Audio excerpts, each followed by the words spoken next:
Shalom. All praises to Yahweh, Ba'Shem Yahushai, Ba'Shem HaRakakadash. Double honors to the apostles and elders, great most honorable well. And Shalom to all the brothers doing the work of sharing truth. Yeah, you had this article going into, these brain reading devices, these implants, these brain interfacing, I believe they call it, like brain computer, BCI, brain computer interfacing, which, is a sign of what? The time we're in. Sign that motd is basically here, man. It's on the cusp. It's something that can come very swiftly at the drop of a hat. Because why? It's been spoken of. From the apostles on down, it's been spoken of. GMS especially has been speaking of it for the longest. And now we're at a point in time where it's plain as day that it's right there, it's about to pop off. So this is from nature.com, and it says the rise of brain reading technology, what you need to know. As implanted devices and commercial headsets advance, what will the real world impacts be? It says Anne, who left paralyzed by a stroke, used a brain computer interface to translate brain signals. So this is like one of the angles of coming from with, the implants, the brain implants and whatnot is, if you're paralyzed, if you have certain diseases where you can't move, it lets you interact with technology, move things around, communicate, whatnot. So it says, in a laboratory in San Francisco, California, a woman named Anne sits in front of a huge screen. On it is an avatar created to look like her.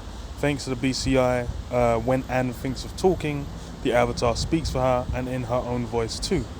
In 2005, a brainstem stroke left Anne almost completely paralyzed and unable to speak. Last year, neurosurgeon Edward Chang at the University of California, San Francisco, placed a grid of more than 250 electrodes on the surface of Anne's brain on the top of the regions that once controlled her body, face, and larynx. As Anne imagined speaking certain words, researchers recorded her neural activity. Then, using machine learning, they established the activity patterns corresponding to each word and to the facial movement. So it's on a it's on a base level. It's basically just it records the electrical signals in your brain, and then we'll tie those to to what you said. Okay, think about saying dog, and then she'll think about saying it, record it, and then regurgitate. So it's not on some super level, because the way people are talking about, I remember my brother told me, one guy I was talking to was like, yeah, this like, these men are gonna be doing super, like they're gonna be on some super level real soon. But in reality, it's not. They haven't. It's not that deep what they've accomplished. But the allure of being able to download your brain, being able to create augmented reality and whatnot. These are the it's gonna be the draws. But it begins with saying it's something you develop, you test, you trial with people, because they're they've got certain illnesses, whatever. So what does it say? This work was one of, so I'll skip down a bit. This work was one of several studies in 2023 that boosted excitement about implantable BCIs. Another study also translated neural activity into text at unprecedented speed, and in May, scientists reported that they had created a digital bridge between the brain and spinal cord of a man paralyzed in a cycling accident. So yeah, these guys with various, their various states of injury, they're kind of being used as the test, the training dummies, the test, as the testers, the trials, to basically develop this technology. Because why? They're thinking, well, fuck it, if I can get XYZ back, then why not? And it's gonna, that's gonna be the draw as well, that going beyond being transhumanism, going beyond being just a man. You can become the $1 million man. You can be the man with the iron man with the iron fists, essentially. But that's the draw, because they say a BCI decoded his intentions to move and directed a spinal implant to stimulate the nerves of his legs, allowing him to walk. There's a lot of energy and it's super exciting. I think that we're going to cross a really important threshold in the next 5 years, coming out of proof of principle into new therapies. And yeah, it's going to be an easy sell for most people. Most people have grown up watching, what's the term? Not cyberpunk, like movies and whatnot, futuristic movies where they'll have like, implants in their eyes or whatever, or they might have, a robotic arm, like iRobot comes to mind, Minority Report, where these technologies are basically used so you can become superhuman. And that's a big part of the draw of what people want. But whilst that's an angle that's going to be utilized by the elites, they're going to try and utilize it as a way to live forever. They're going to be the ones to get, trying to, ascend, try and get to a higher level through it. For the people beneath, it's going to be just like debt now, just like various things. It's like if you use debt and you're on the bottom, you're in debt with credit cards, you're fucked up, you're just paying off the interest. If you're one of the elites, you're getting a multi-million dollar, multi-million pound loan with no interest. Like you're basically utilizing that system completely differently.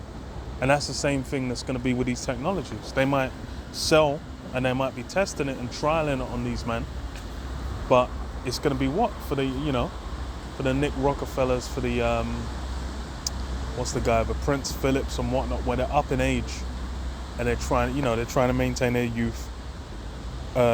These things, essentially trying to live forever.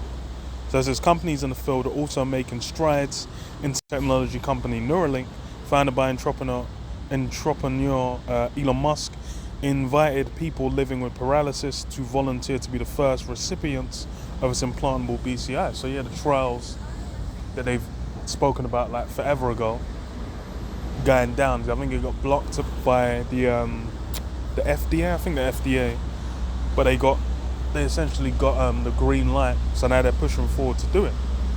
So it says the quest to commercialize BCIs, however, is still in its infancy. So far, systems are tailored to individuals, but commercialization will require robust, reliable, and safe BCI. So it's going to go somewhere further down the line. It says you cannot have PhD engineer in the home of every single patient with BCI. So it's going to get to the point where it'll be standardized, and they're trying to make it like a normal thing where it's like, okay, you might even be like you sprain your ankle or something, or you break an arm or something. They might be like, okay, in the meantime, can't really use that, but then okay, take this implant. Like they're trying to normalize it so it's easier on the uptake, and that's like what you can see being pushed, and you can see it being eaten up relatively easily. Says Tom Loxley. Says alongside advances in implantable devices, a parallel commercial ecosystem of wearable brain reading devices is growing.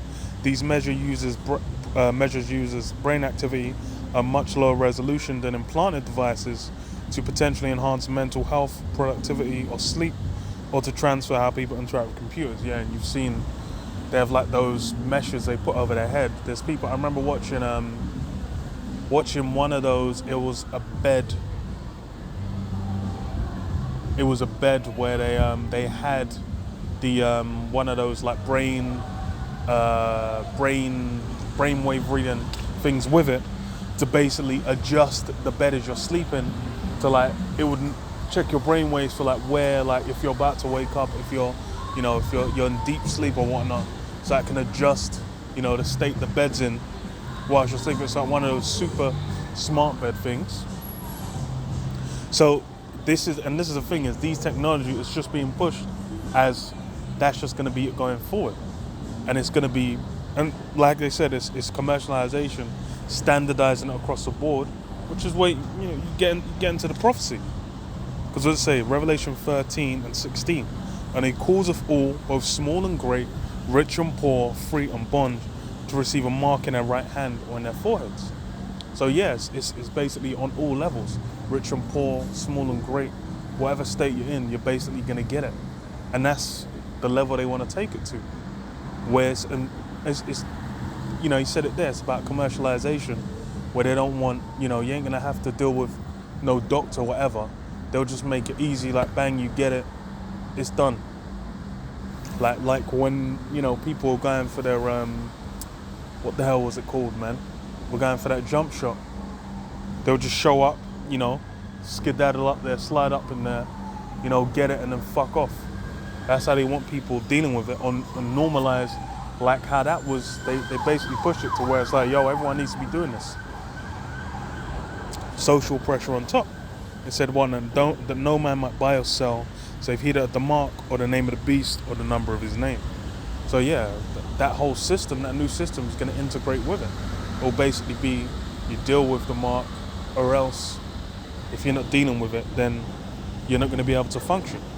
And that's the thing. It's definitely something physical, because you still got like was it vocab being asked? Oh, is it like, what is it? You're saying something spiritual, comparing it to like the mark of exemption that 144,001 third are gonna get. But you don't. That guy don't know the Hebrew. You don't know the Greek. You don't know there's different words for mark, and you don't know there's a fawada extension for judgment, and then kwai, I believe, which is the actual implant, the actual inside your skin. And that's why it's like you can't just go in an English mark. And this is the thing is like with this technology coming, the question is are you gonna take it or not? Because what the time we're in now is Habakkuk 2 and 2, and it says, and the Lord Yahweh answered me and said, write the vision and make it plain upon tables, that he may run that readeth it. For the vision is yet for an appointed time, but at the end it shall speak and not lie. And yet we're in a time where the vision's speaking and it's not lied. So now it's come to it. There is a mark, and we done been telling you it's implantable microchip, bro. That's what it is. If the question, are you gonna take it or not? Are you gonna accept the truth? Or cast it aside. He said, though it tarry, wait for it, because it will surely come, it will not tarry. And that's, you can see, it's not tarried, it's coming swiftly. It was from like 2018. I remember it was like Neuralink was getting a hot buzz, but there's been countless companies now. I mean, there's at least 5 that I've seen, and it's like there's ones where they might only be known locally. They might be in Sweden somewhere. They might be over in Europe, like different parts of Europe, different parts of Asia as well. China will be looking into it because China's trying to keep up with everything they're doing in the West.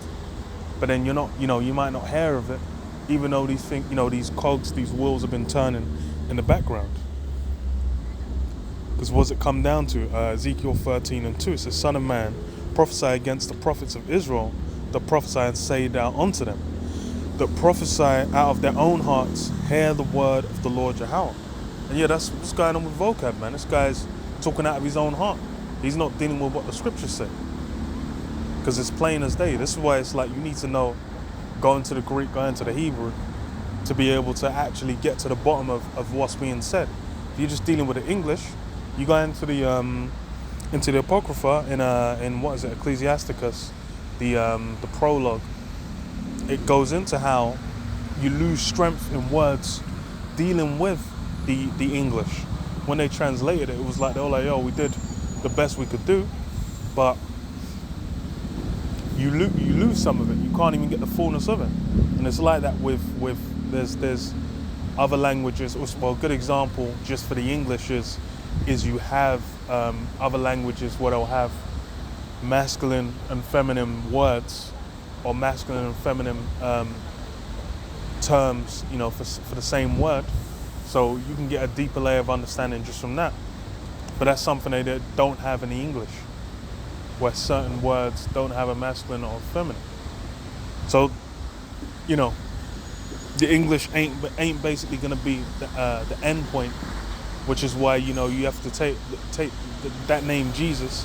You got to throw that in the bin. That's you're going back to 1700s. That's as far as you're going with that name, because there wasn't no J around. You go to the 1611 King James, there ain't no J's. It's Jesus, which that's a different language. You need to go back to the Hebrew to get the fullness of that. So it says, thus saith the Most High Power, woe unto the foolish prophets that follow their own spirit and have seen nothing. Yeah, they're basically seen nothing, man. They're talking. They'll go to bed. They ain't given no visions, man. They're basically it's their own imagination. They're seeing. That's what they're speaking of. Because you have to line up with the book. O Israel, thy prophets are like the foxes in the desert. You have not gone up into the gaps, neither made up the hedge for the house of Israel to stand in a battle in the day of the Lord Yahweh. They have seen vanity and lying divination, saying the Lord Yahweh saith, and the Lord Yahweh hath not sent them, and they have made others to hope that they would confirm the word. Have ye not seen a vain vision, and have ye not spoken a lying divination, whereas you say, the Lord Yahweh saith it, albeit I have not spoken? Yeah. So he's basically coming through with the imagination of his own heart. And where does that end? Because now we're in a time where speaking, we're in a time where what we've been prophesying of, that implant is mainstream news now. Everyone's talking about it. So I say that Jeremiah 28 and 8, it says, the prophets that have been before me and before thee of old prophesied both against many countries and against great kingdoms, of war and of evil and of pestilence. Yeah, so all these different countries before the prophecies they've received, it's been of war, it's been of evil, it's been of pestilence. It's not been, the good news, man. Very rarely you're getting told, like, yo, everything's going to be bless up. That's something that now with, that prosperity doctrine that everyone wants, to cling to, that's what people are speaking about. But when you deal with the prophets, they'll generally treat you with fear. Because why? When they're coming, it means bad news incoming. But it says what? The prophet which prophesieth of peace, when the word of the prophet shall come to pass, then shall the prophet be known that the Lord Yahweh hath truly sent him. Yeah. So that comes down to the fulfillment of it, which is what we're seeing with those implants. Because that's, like I said, comes down to, you can listen to vocab and, that twat, and what he's saying about how, it's definitely not physical. Or you're going to, look and see the word being fulfilled, where those implants, that's become the hot topic. But yeah, I'll leave it there. Shalom. Shalom.